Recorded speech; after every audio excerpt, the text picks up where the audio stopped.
Yarr, yarr, yarr, yarr. We've got me stun rifle, got me harpoon gun. I am ready to go out on the hunt. Yes, sirree, viewers, I am on the hunt for the legendary beast that roams the waters. I'm looking for one of the wonders of the world. Where shall I find it?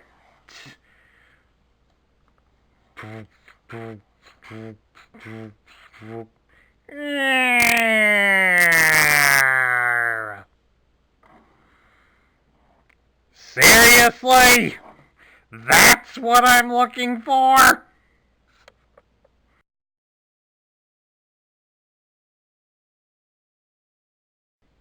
Hello everybody, Sparkster1701 here. It's time for another Pretender review. We're taking a look at a rather interesting one this time around. We're going to take a look at the Decepticon Naval Assault Warrior, Finback. Now, Finback would be available in 1988. He would be available in the latter part of 1988, and then he would be discontinued sometime in 1989. And we really would not get a replacement for him. Finback here is part of the second wave of the regular Pretender figures, so he would be released alongside Iguanus and Bugley. And they would be the ones that early in the year would be hidden on the checklists that would be available for whatever reason that Hasbro thought their marketing should do with them. But it's more interesting due to the fact that Finback has more info given regarding the use of his shell. Finback actually needs his shell if he is to survive. That's right. Finback suffers from a strange disease that he apparently contracted on a mission on some strange alien world. It was some sort of corrosive rust virus that slowly eats away at his body. So in order for him to continue to keep up the good fight, he had to be made into a Pretender, and his shell does contain various nanomites that are capable of not only holding back the virus that he has, but they can also repair the damage. So, he basically needs the shell to stay alive. So in many ways, he's almost the equivalent of Darth Vader in the Transformers universe. We're going to take his shell and set it aside for the moment. And then we'll take a look at the figure himself. It's about what you'd expect for a Pretender figure. Since again, the biggest complaint about the Pretenders was the fact that their figures weren't very imaginative. And especially since, as you can tell, he is a naval figure, so that makes it even worse, as the naval ones really weren't all that imaginative. But for articulation, it doesn't have it too bad. You can rotate his head from side to side. He can rotate his arms completely freely. Although the one without the gun can do it easier.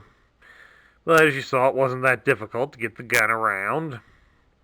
He has a joint at the hips that does allow him to do a full splits. Plus he does have one at his knees, but it makes his knees bend in that direction.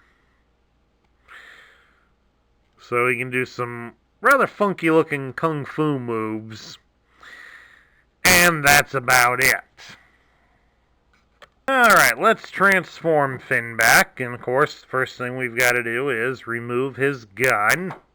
and set it aside. And we're going to rotate his arms up into a nice surrender pose. And then we come down here and fold his feet in. And then you're going to take his arms and we fold them back onto his backside. And then we're going to move his legs up like so they touch his shoulders. Kind of almost the Transformer equivalent of yoga.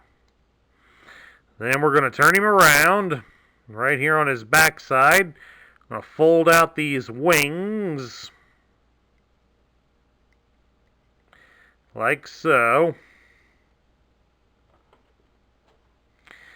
And then to top it off, we mount the stun rifle on the top. And here we have him in his alternate mode, which the instructions describe as a hovercraft, which is hard to say, but it's kind of if they insist. The aquatic pretenders have never had the best alternate modes, to say the least. But this one isn't too horrendous.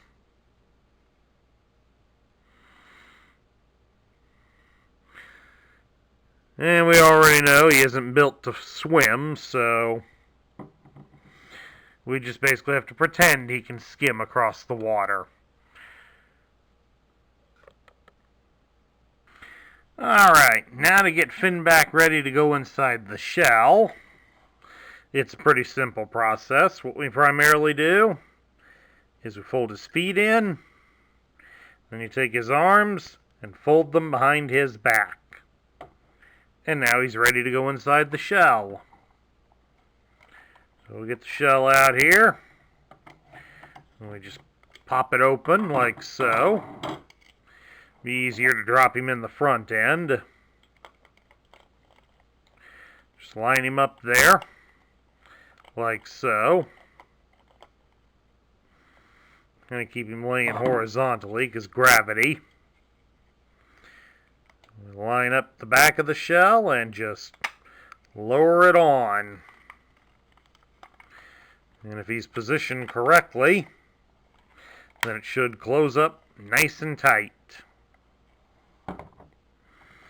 Of course, to help secure it, we put his belt on to help hold him together. Just a couple of posts alongside of the shell. Just snap the belt on like so. And the stun rifle will stick in the side of the bladed hand. And then in the other arm, mount this harpoon gun. And then there you have it. Finback in his Pretender shell. Of course, like all the Pretenders, his articulation is limited to just the arm movement. Of course, the arm movement can go a little bit more if it doesn't have the gun in it. But full rotation, as you can see, that's as far as you can move the arms due to the fact of the shoulder armor. Of course, the other one, we can just rotate the gun, and it'll allow for the full motion.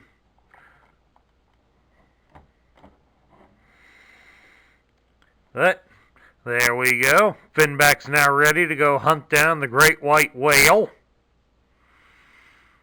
Or to go hunt down Larry. Now we'll take a look at Finback's loose parts. We'll start with the shell. Pop it apart here so you can see the different components. Here's the rear portion of the shell on the inside. Of course, here's what it looks like on the outside. The shell's primarily molded in this maroon or burgundy-like color. So the yellow here is all painted on, so you'll want to keep an eye on it for damage, if you're picky about that sort of thing. And then, of course, here's the front side of the shell. As you can see, mine's got some paint wear on it. And, of course, there's the inside of the shell. I've always been fond of this little detail on Finback, having this blade arm. It means he doesn't hold his gun exactly right, but it does make him look rather fierce.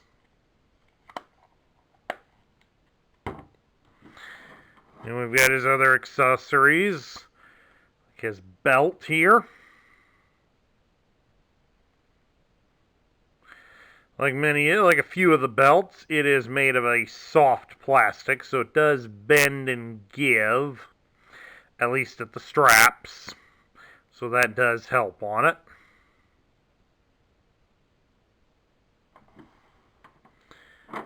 And we have what is called his stun rifle.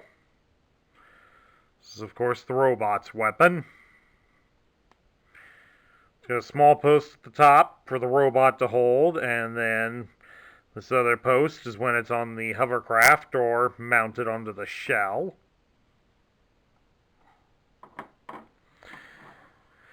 And then lastly, we have his large gun, just listed as a harpoon rifle. The details on it are kind of nice. Although this back grip here does come off as being sort of useless, given the size of it, but still, nice details. And those are the loose parts for Finback. Now we'll move right on along and we'll take a look at Finback's instructions.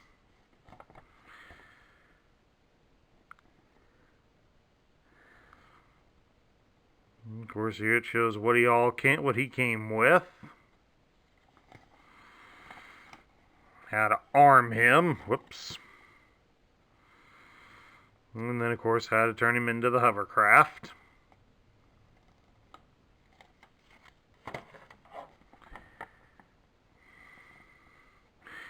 And then how to get him inside the shell.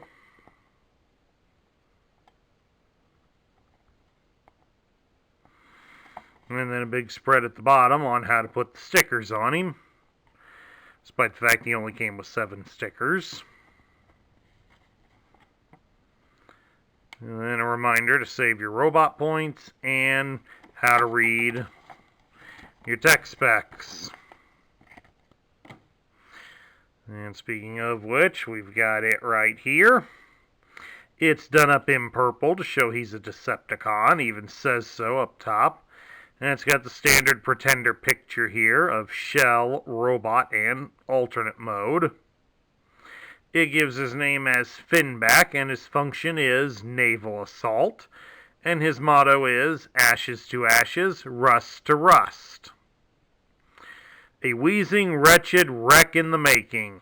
Outer shell serves as container for his loose components. Enjoys making his enemies feel worse than he does. External, pressure-sensitive shell enables him to dive to a depth of 30,000 feet. Specially reinforced scale armor is composed of living mecha organisms that regenerate spontaneously to protect inner circuitry. Equipped with metal-corroding stun rifle that ensnares the enemy in a layer of thick, vicious underwater slime. Transforms to high-speed hovercraft equipped with long-range sonar and scanners. Also armed with jet-propelled, armor-piercing harpoon gun. So basically, when Finback's going hunting, he's going hunting. And now we'll lay the decoder here over the grid and take a look at how his stats read.